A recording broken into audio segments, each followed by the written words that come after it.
우리가 이제 성경 공부를 쭉 해보면 성경은 종종 중요한 진리를 비유로 가르치곤 하는 것을 여러분들이 어렵지 않게 발견할 것입니다.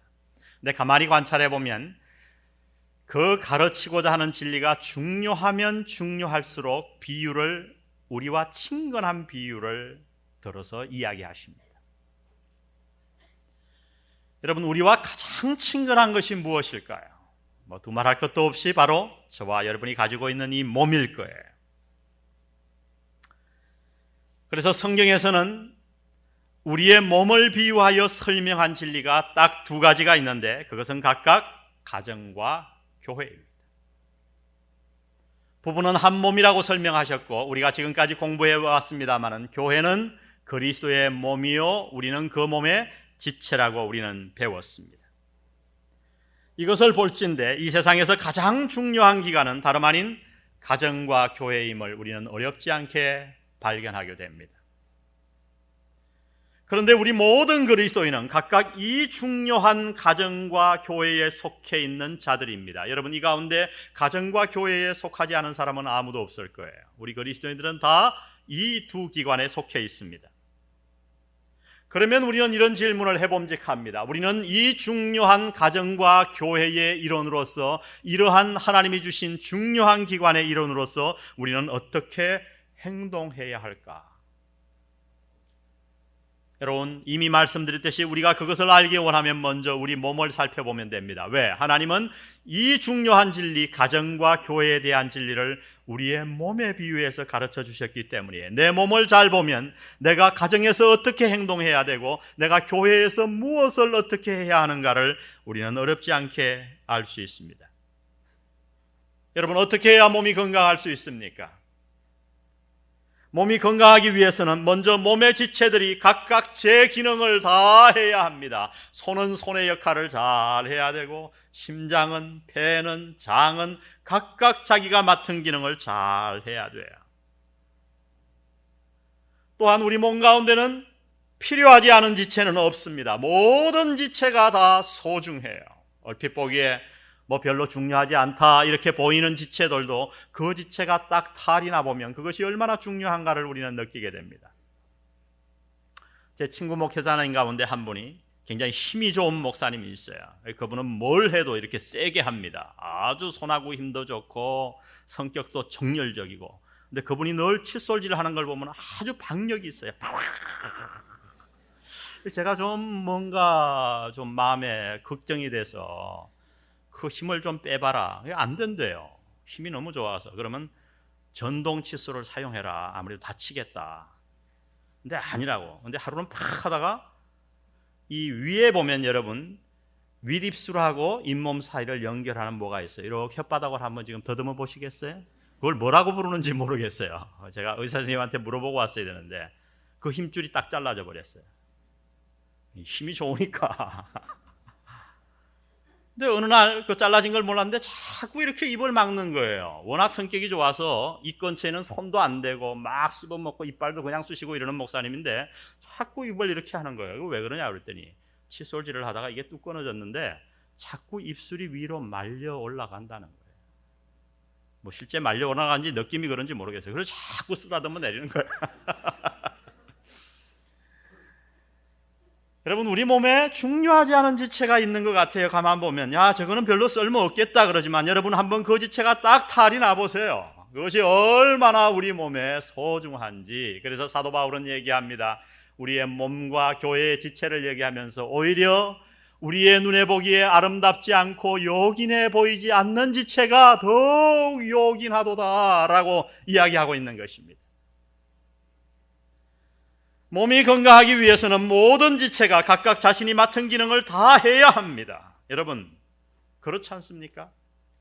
그런데 이 몸에 있어서 지체들의 기능, 이것을 가정과 교회의 용어로 무엇이라고 부르냐 하면 바로 사역이라고 부릅니다. 다 같이 사역. 우리가 많이 들어본 이야기죠. 몸의 지체가 기능을 다해야 건강하듯이 가정과 교회가 건강하기 위해서는 그곳에 속한 가정원이나 교인들이 자신들이 맡은 사역을 잘 감당해야 되는 거예요. 오늘 본문이 바로 이 사역에 대해 이야기하고 있습니다. 그래서 오늘 저는 설교 제목을 사역의 원리라고 잡은 것입니다. 가정의 이들로서 그리고 교회의 한 멤버로서 우리는 어떤 원리를 가지고 사역해야 하는가? 오늘 저는 본문 말씀을 통해 여러분과 몇 가지를, 아주 중요한 몇 가지를 살펴보기를 원합니다. 먼저 우리가 정말 사역을 하나님 앞에 제대로 하기를 원하면 먼저 사역의 목적을 분명히 알아야 합니다. 한번 따라해 보겠습니다. 사역의 목적을 분명히 알자. 여러분, 가정과 교회에서 우리가 하는 모든 사역 활동에는 다 목적이 있습니다. 왜 우리는 가정을 이루고 교회라는 공동체 안에서 살아가는가? 그저 남들이 다 하는 거니까 나는 장가 가서 아이 낳고 가정을 만들었는가? 아닙니다. 여러분, 믿지 않는 사람들에게는 그렇게 대답할 수 있어요. 그러나 믿는 우리는 그렇게 대답할 수 없어요. 남들이 다 만드니까 내가 가정을 만든 것이 아닙니다. 하나님이 만드신 모든 것에는 다 목적이 있듯이 하물며 우리가 속한 가정과 교회이겠습니까? 오늘 본문은 가정과 교회에서의 우리의 사역의 목적을 분명하게 말씀해 주십니다. 특별히 골로새서 1장 28절에 보시면 우리가 그를 전파하여 각 사람을 권하고 모든 지혜로 각 사람을 가르치며 치면 각 사람을 그리스도 안에서 어떤 자로 세우려 함이니? 완전한 자로 세우려 함이니. 각 사람을 그리스도 안에서 완전한 자로 세우는 것, 이것이 바로 우리의 사역의 목적입니다. 여러분, 아주 중요한 말씀이에요. 우리에게 하나님이 왜 가정을 주셨는가? 나는 왜 가정에 속해서 가정 안에서 활동을 해나가는가? 그 이유는 나를 포함한 내 옆에 있는 모든 가족을 하나님 앞에서 완전한 자로 세우기 위함이라고 말씀합니다. 내가 결혼한 목적은 무엇인가? 남편과 아내를 하나님 앞에서 완전한 자로 세우기 위해 나는 가정에 속해 있는 거예요. 내 자녀를, 내 부모를, 내 형제를 하나님 앞에 완전한 자로 세우기 위해서 우리는 가정을 이루었다는 거예요. 많은 경우에 여러분 이것을 잊어버려요. 왜 결혼했는가? 그저 눈이 맞아서 결혼했지. 왜 가정 이루는가? 그럼 뭐 가정 안 하면 어떡하는가? 자동적으로 이루었지. 목적도 없이 흘러갑니다. 아닙니다, 여러분. 하나님이 저와 여러분에게 가정을 주신 목적은 서로를 하나님 앞에 그리스도 안에서 완전한 자로 세우기 위해, 사역하도록 하기 위해 저와 여러분을 부르신 줄로 믿습니다. 여러분, 교회도 마찬가지예요. 우리는 왜 교회 생활하는가? 그 목적은 단 한 가지라 됩니다. 여러분, 모든 교인을 여러분이 대상으로 사역할 수 없어요. 그러나 오늘 여기에 보니까 각 사람을, 누구든지 간에 당신을 통해, 여러분을 통해 교회 안에 있는 어떤 한 사람이 그리스도 안에서 완전한 자로 세워져감을 입어야 한다고 말씀합니다. 그래야 여러분은 교회 안에 하나님께서 여러분을 보내신 목적을 이루어가고 있는 자라는 거예요. 몸의 지체가 자신의 기능을 다해야 하듯이 교회의 성도들은 각각 자신의 사역을 그러므로 감당해야 합니다.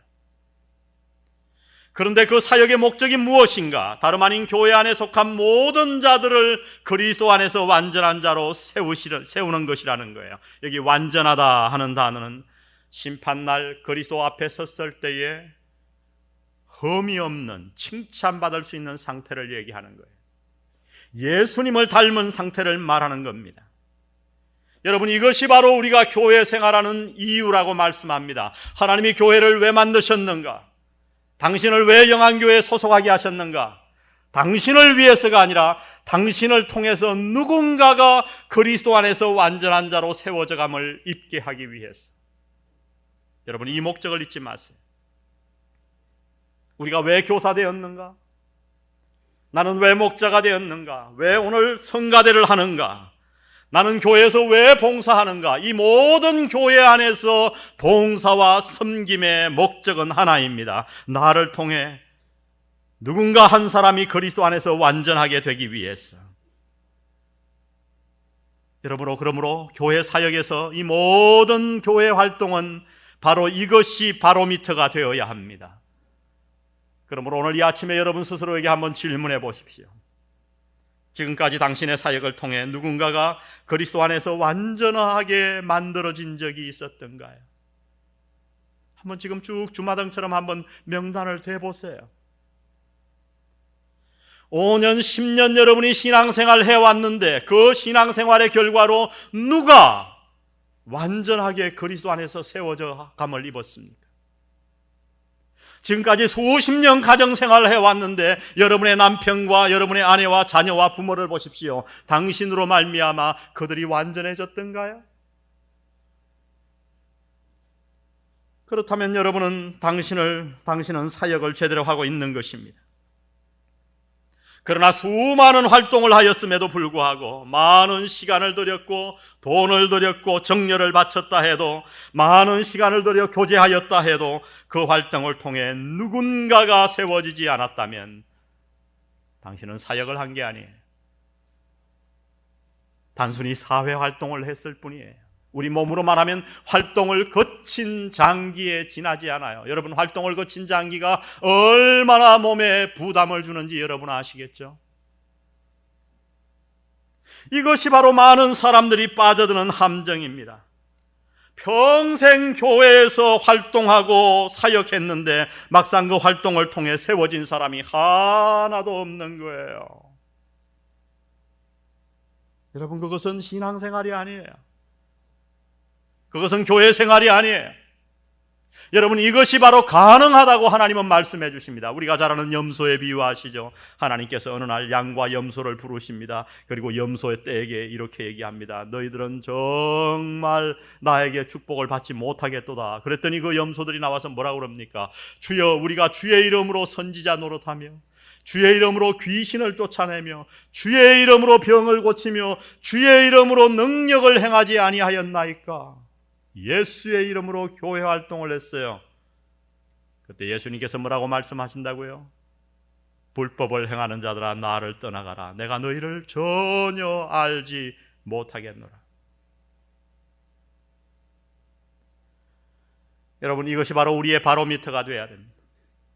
나는 과연 교회 안에서 하나님이 나를 이 영안교회의 일원으로 삼으신 목적을 제대로 이루고 있는가? 그렇다면 주위를 둘러보세요. 여러 사람 볼 것 없어요. 지난 수년 동안, 1년 동안 나로 말미암아 그리스도 안에서 완전하게 세워진 자가 누구인가 살펴보시면 됩니다.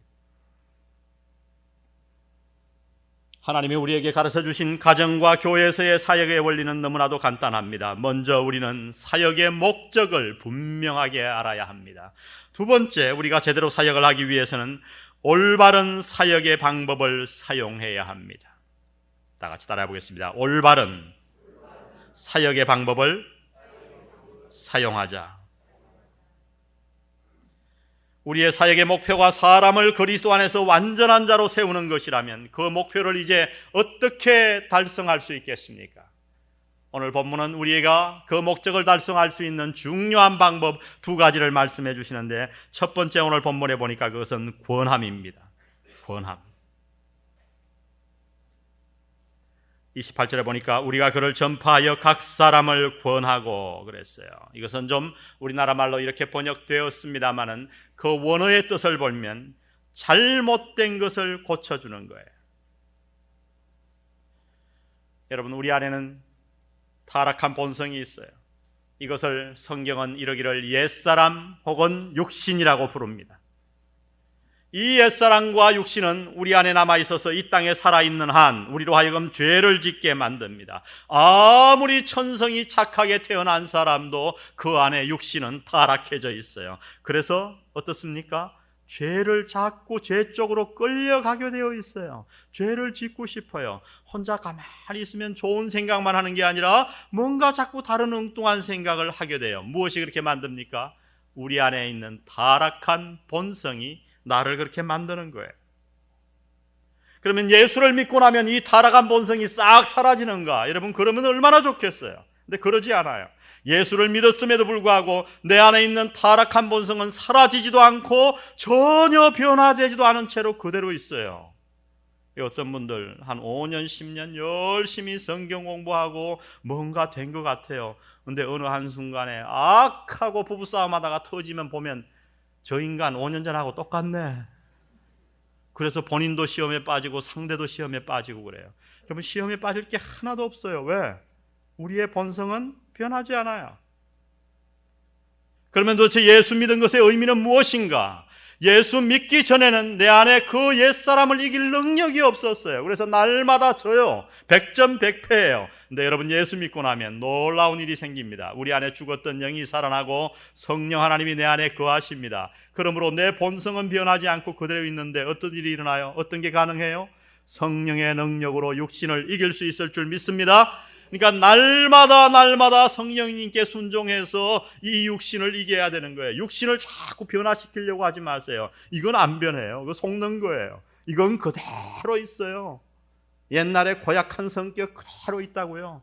꼬는 사람 있잖아요. 그대로 꽈요. 어떻게 안 꼴 수 있느냐? 이게 펴지는 게 아니라 성령의 능력으로 감싸는 거예요. 우리 안에 이러한 본성이 늘 존재한단 말이죠. 그래서 우리의 승패는 어디에 달려 있는가? 내가 육신을 쫓을 것인가, 성령을 쫓을 것인가에 우리의 승패가 달려 있는 거예요.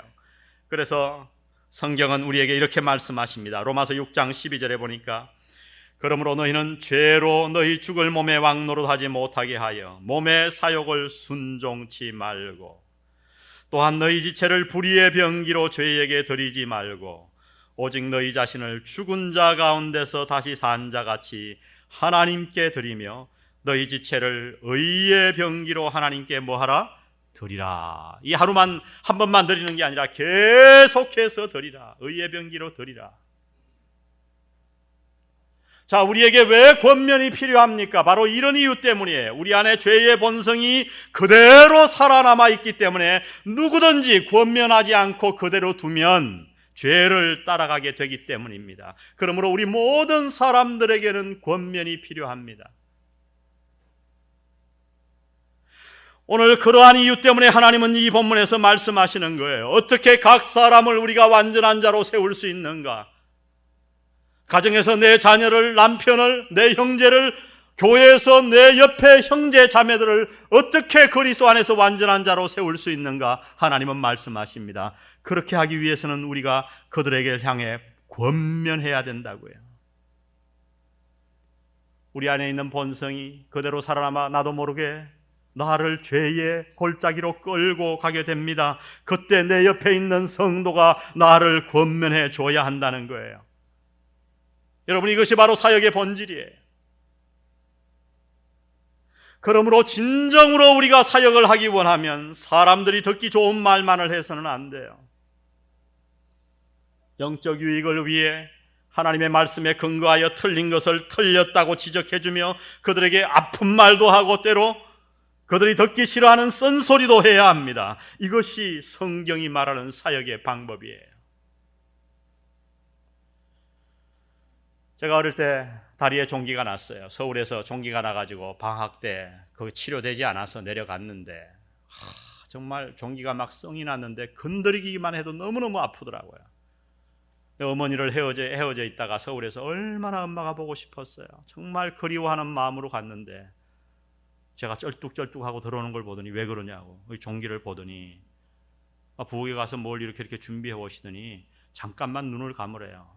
제가 너무 순진해서 말을 잘 듣거든요. 눈을 딱 감았습니다. 순식간에 뭘 칼을 달고 오셨는지 옆에서 싹 잘랐는지 콱 짜시는 거예요. 제가 아주 자지러지는 비명을 했어요.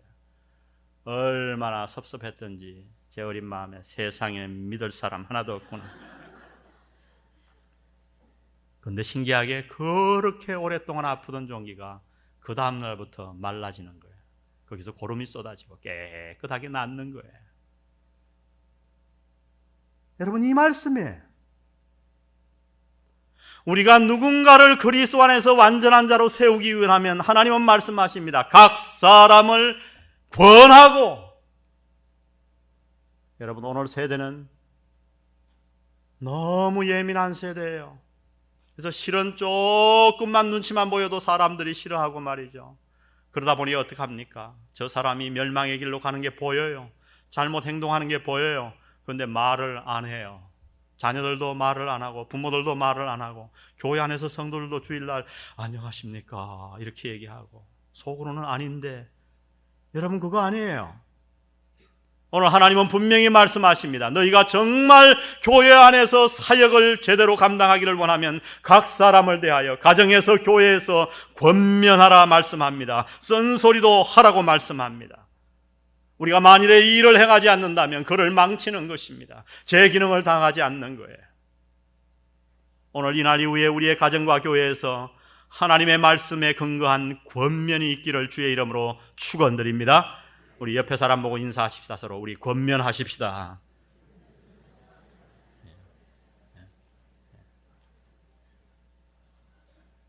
됐다. 그동안 못할 말 크 있었는데 오늘 오후에 보자.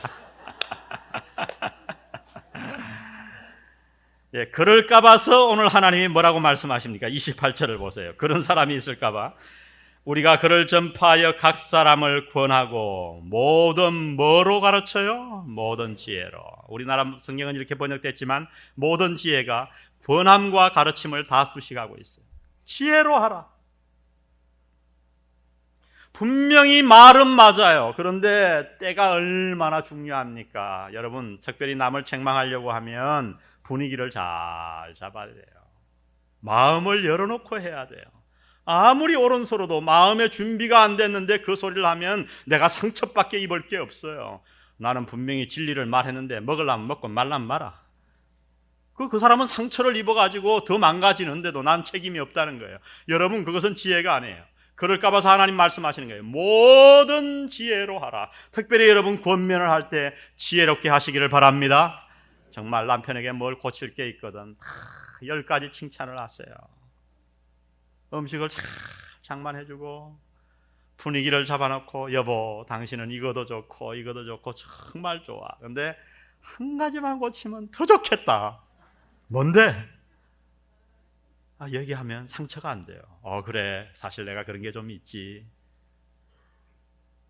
그냥 밥도 먹같이 해놓고 먹기 싫은데 밥상머리에서 말이죠. 닌 그거 고쳐야 된다. 여러분 자기가 다 알아요. 잘못한 거. 그러면 고치고 싶겠어요? 전혀 고치기 싫어요. 오기가 나서 그래 가보자. 아닙니다. 모든 지혜로. 자, 사역의 방법은 뭔가? 권함입니다. 두 번째는 뭐냐면 가르침이에요. 이것은 진리를 그들의 마음에 차근차근 채워나가는 과정입니다. 권함이 조금 부정적인 면을 대하는 것이라면 가르침은 긍정적인 면을 이야기하는 겁니다. 성경적인 가치관을 심어주는 거예요. 여러분 이렇게 노력해야 돼요. 저는 성도들과 가끔 교제합니다. 신방 갑니다. 그럼 꼭 기도하고 나가요. 하나님 목사 만난다고 해가지고 자 성경 핍시다 할렐루야 이래 보세요. 만나고 싶겠는가? 밥맛 뚝이죠. 자연스러운 얘기를 해야죠. 세상 얘기도 하고 정치 얘기도 하고. 그러나 꼭 기도하고 나갑니다. 오늘 이 짧은 만남을 통해 우리 상호간에 좋은 가르침이 있게 하옵소서. 아멘. 여러분 늘 이것을 신경을 쓰는 거예요. 교회 와서 교제할 때도 커피숍에서도 얘기할 때도 뭐 같이 등산을 가도 요새 우리 산사랑이 너무너무 잘 된다 그럽니다. 우리 서길봉 집사님이 얼마나 인도를 잘하는지 가다가 뭐 주여 삼창도 외치고 찬송도 하고 왜 그러겠어요? 뭔가 고민을 하지 않겠습니까? 가르치는 것이죠, 진리로. 오늘 이 교회에서 가정에서 한번 이런 생각을 해보세요. 누가 잘못될 때 정말 지혜로운 방법으로 권면해 줍니다. 바로 잡아줘요. 그리고 어디로 갈지 몰라서 마음이 허전할 때 찾아와서 진리로 잘 가르쳐줘요. 진리가 전파되는 가정, 진리가 전파되는 성가대, 진리가 전파되는 목장, 교제 모임, 교회, 하나님께서 그것을 축복하실 줄 믿습니다. 여러분 이것이 사역의 방법이에요. 늘 어렵게 생각할 거 없어요. 하나님은 너무 간단하게 설명해 주셨습니다. 권함과 가르침, 다 같이 권함과 가르침. 이것을 꼭 가지고 사역하시기 바랍니다. 자, 이제 우리는 사역의 목적을 분명히 알아야 합니다. 사역의 방법을, 올바른 방법을 사용해야 합니다. 권함과 가르침이에요. 마지막 세 번째로 오늘 본문이 말씀하는 것은 올바른 사역의 자원을 사용해야 합니다. 우리가 사역하는데 자원이 있어요. 어떤 힘으로 어떤 자원을 가지고 우리 앞에 있는 이 목적을 이루어 갈 수 있는가? 오늘 본문은 또 두 가지 자원을 우리에게 얘기하는데 1장 29절에 나와 있습니다. 우리 다 같이 한번 읽어보겠습니다. 시작. 이를 위하여 나도 내 속에서 능력으로 역사하시는 이의 역사를 따라 힘을 다하여 수고하노라. 첫 번째, 우리는 어떤 자원을 사용해야 되냐면 성령의 역사하심이에요. 이 본문 가운데 역사라는 단어가 굉장히 중요한데 그 의미는 하나님의 능력이 효과적으로 발휘된다, 이런 뜻이에요. 하나님의 능력이 효과적으로 발휘된다.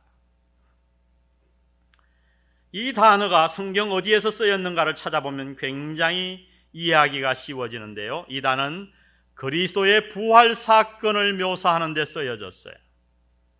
바울은 에베소서에서 그리스도를 죽은 자 가운데서 부활시킨 그 똑같은 능력이 우리의 삶에도 동일하게 역사하고 있다고 놀라운 말씀을 우리에게 해주십니다.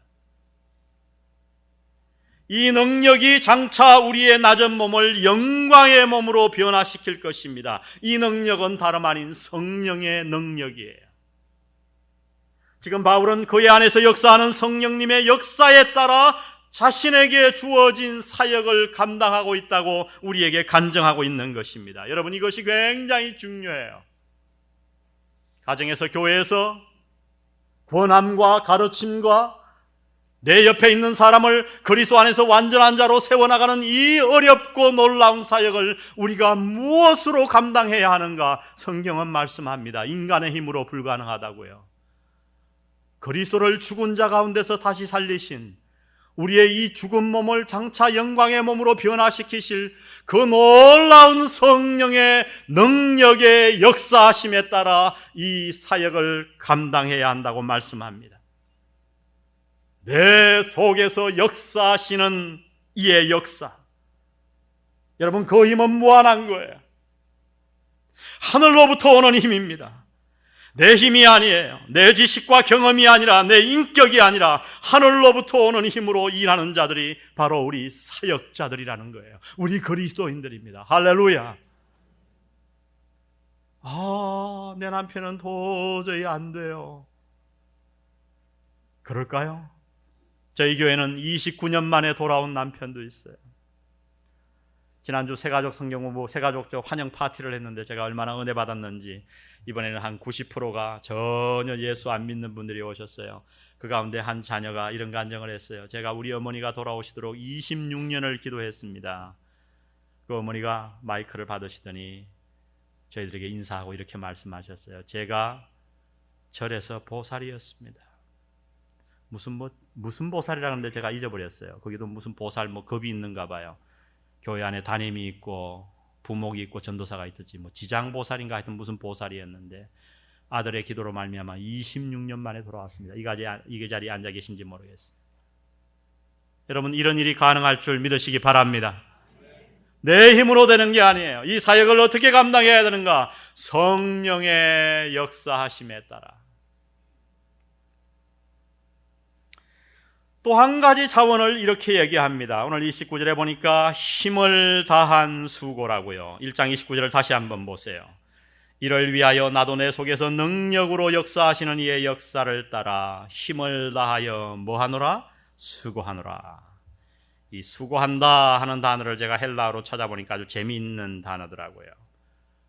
헬라어로 코피오 그랬어요. 코피오. 코피나게 애쓴다는 말이 아닌가 제가 생각할 때 그런 것 같아요. 코피 터지게 수고하다. 근데 그렇게 생각돼 갖고 제가 어원을 찾아보니까 아주 재미있게 진짜로 코피가 터지도록 수고한다, 그 말하고 힘을 다하여 수고한다, 이 말이 어원이 같더라고요. 여러분, 이것이 바로 사역의 자원이어야 된다고 말씀합니다. 성령의 역사가 중요합니다. 그러나 하나님은 우리에게 또 한 가지를 요구하세요. 가정에서, 교회에서 정말 우리가 올바른 사역자가 되기 위해서는 힘을 다한 수고가 필요하다는 거예요. 내 코피가 터질 정도로 전력을 기울여야 한다고 얘기하십니다. 여러분, 이 가운데 한 영혼을 전도해서 그리스도 안에서 완전한 자로 세우기 위해 애써본 자들은 이 말씀의 뜻이 이해가 갈 거예요. 사도 바울은 이것을 해산하는 수고로 비유했어요. 여러분, 사역은 쉬운 게 아니에요. 가정과 교회에서 한 사람을 그리스도에게로 인도하여 그 영혼을 완전한 자로 세우기 위해서는 많은 노력이 필요합니다. 때로 코피가 터지듯이 정말 수많은 고난과 힘이 들어가요. 오늘 이 코피오 하는 단어의 명사형을 보니까 코포스라고 하는 단어인데, 그것을 연구해 보니까 어떤 뜻이 있냐면 상대에게 두들겨 맞아 녹다운이 되다, 이런 뜻이더라고요. 얼마나 이 사역이 힘든지, 힘을 다해 수고해야 하는지. 여러분, 집에서 화초 하나를 잘 키우기에도 얼마나 힘이 듭니까? 개 한 마리 키우는데도 얼마나 힘이 듭니까? 어제 신문에 보니까 개 전용 샴푸를 써야 한다는만요.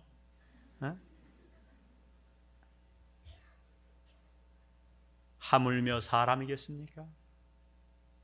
사람을 육신 하나로 낳아서 좋은 사회에서 제목감으로 키우기 위해서 얼마나 많은 돈과 에너지를 씁니까? 하물며 그의 영혼을 그리스도 안에서 완전한 자로 세우기 위해서 얼마나 많은 수고가 필요할까요? 여러분, 저는 여러분에게 이렇게 권면드리고 싶어요. 여러 사람 욕심낼 거 없어요. 오늘 여기 보니까 각 사람이라는 단어가 몇 개나 나오는가? 제가 이 본문을 읽다가 이런 생각이 들었어요. 어릴 때, 각 사람 중학교 때인데 각설탕이 여기서 나왔구나, 제가 그랬어요. 각 사람이 몇 번 나오죠? 3번. 한 사람, 몇 년에 한 사람이면 좋게요, 여러분. 대단히 많은 사람을 여러분이 하려고 하죠. 그러나 평생에 몇 사람도 넘쳐요. 여러분 가운데 한 사람을 오늘 이 저녁에 택하십시오. 여러분 가정에서 택하셔도 좋고 교회 안에서 택하셔도 좋고. 그래서 여러분을 통해 여러분이 사역의 목적을 분명히 알고 권하고 가르치고 모든 지혜로 또 성령의 역사에 따라 나의 모든 수고를 다 플러스해서 그가 그리스도 안에서 완전한 자가 된다면 하나님은 훗날 그리스도의 심판대 앞에서 우리를 향해 이렇게 칭찬할 거예요. 착하고 충성된 종아. 할렐루야. 여러분, 하나님으로부터 그 평가를 듣는다면 여러분, 우리의 인생은 다 끝난 거예요. 이 땅의 모든 수고가 다 갚아질 줄 믿습니다. 이런 놀라운 사역을 감당하는 우리 영안교우들 여러분 되시기를 주의 이름으로 축원드립니다. 우리 자리에서 다 같이 일어나셔서 복음성가 385장 찬양을 부르고 오늘 예배 마치겠습니다. 385장입니다.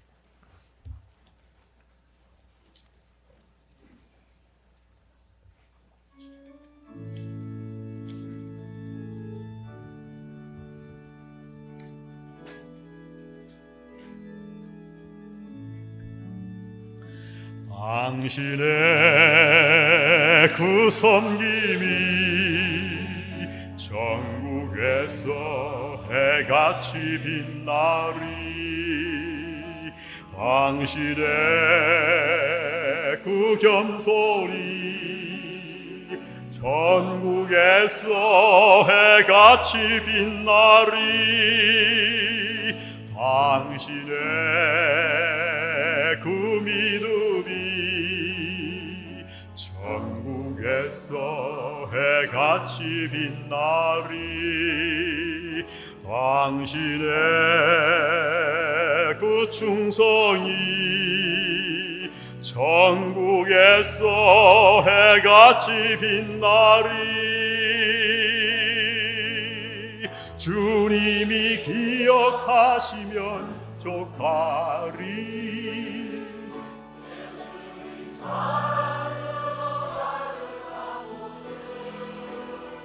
천사도 흠모하는 아름다운 그 모습 천국에서 해같이 빛나리. 당신의 그 순종이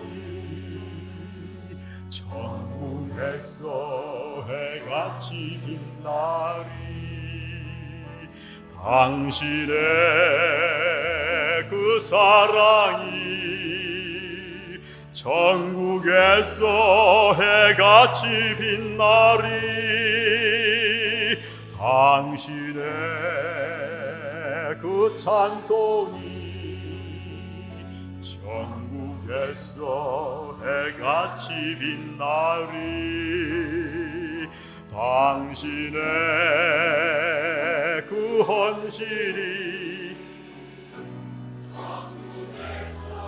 해같이 빛나리. 주님이 기억하시면 족하리. 불타는 사명으로 가득 찬 모습, 천사도 흠모하는 아름다운 그 모습, 천국에서 해같이 빛나리.